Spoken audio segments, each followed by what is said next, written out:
So friends, if you read this 44-page indictment of Donald Trump, you probably reached the same conclusion that I did. Donald Trump is done. Let's talk about that, because justice matters.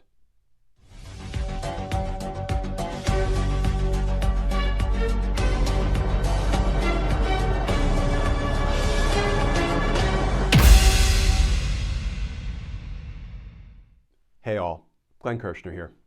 So friends, I have now made my way through the recently released 44-page indictment of Donald Trump and his one named co-defendant, Walt Nauta.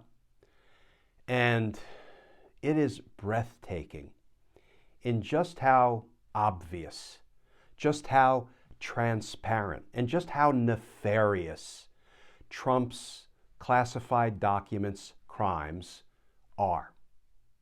Let me just take you through a few short passages, give you a flavor of what the evidence shows Donald Trump did.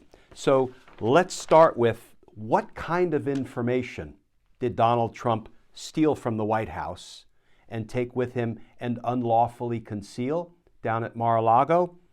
Well, in the boxes were documents regarding defense and weapons capabilities of both the United States and foreign countries, United States nuclear programs, potential vulnerabilities of the United States and its allies to military attack, and plans for possible retaliation in response to a foreign attack.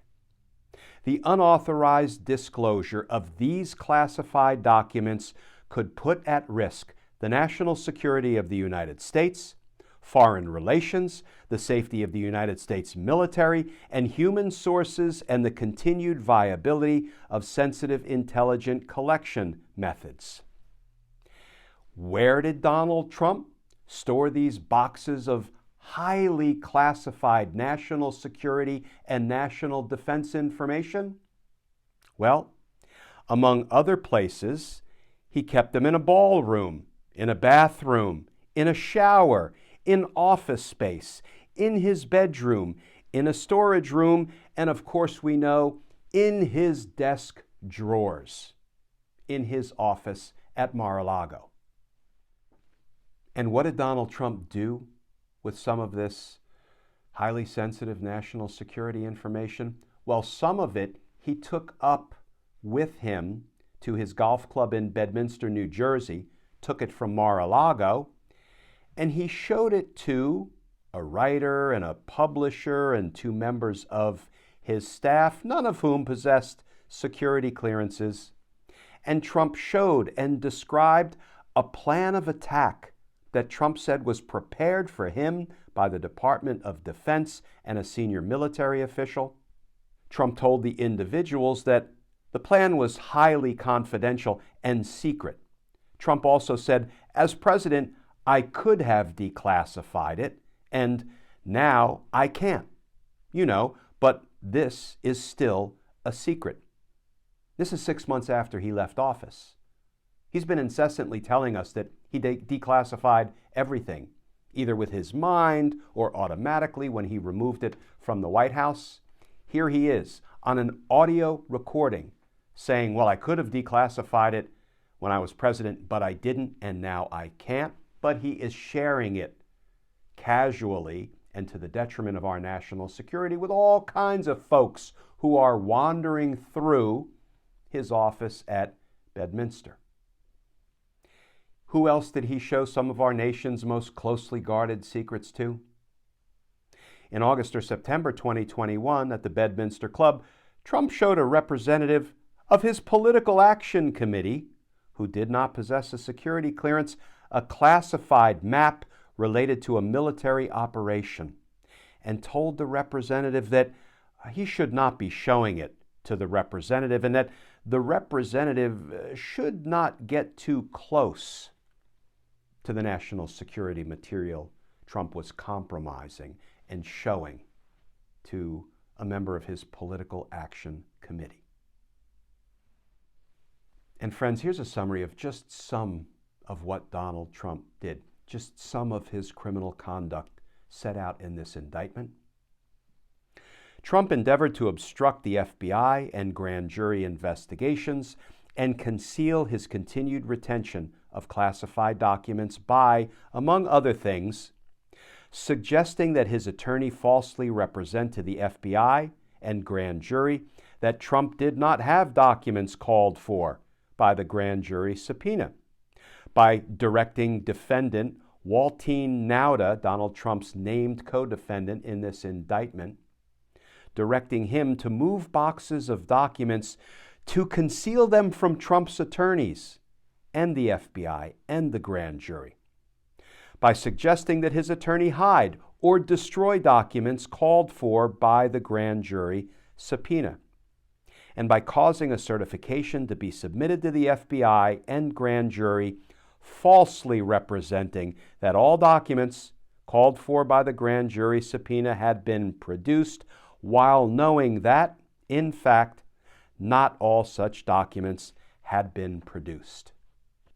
And let's end with this passage in the indictment and then talk about Donald Trump's lawyers, former lawyers.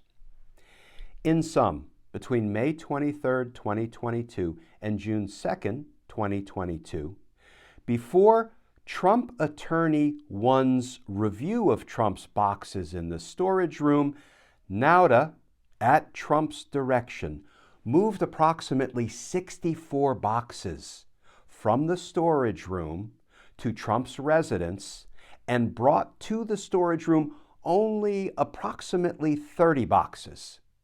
Neither Trump nor Nauta informed Trump Attorney 1 of this information. In other words, when Trump's attorneys, Attorney 1, Attorney 2, Attorney 3, as we'll discuss in a minute, were searching for classified documents so they could comply with the subpoena and return them to the federal government, provide them to the grand jury as the subpoena required, Donald Trump and his co-defendant, Walt Nauta, were hiding the boxes from Trump's lawyers. They hid 64 boxes of documents, of classified information and national defense information from Donald Trump's own lawyers who were trying to find all the classified documents and comply with the subpoena, return them to the federal government. They let them look through 30 boxes, but they hid 64 boxes from Trump's own lawyers, and then they caused Trump's lawyers to certify that all classified documents had been returned, knowing full well they hid 64 boxes from those very same lawyers who executed that certification. Friends, some of the most sharply incriminating witnesses against Donald Trump at trial will be his own lawyers. They are referred to throughout this indictment as Trump Attorney 1, Trump Attorney 2, Trump Attorney 3.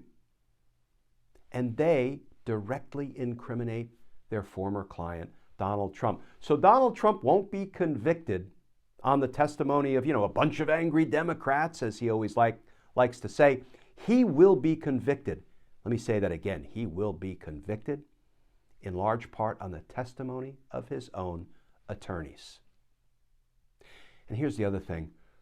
The obstruction of justice and the conspiracy to obstruct by hiding these boxes, these documents from the feds, from the grand jury, and from his own attorneys. The conspiracy between Donnie and Walt, Trump and Nauta is so transparent and so brazen and so easily proved and so criminal and clumsy that it's like Donald Trump took a page out of the playbook, conspiracy to obstruct justice for dummies, and he followed that manual.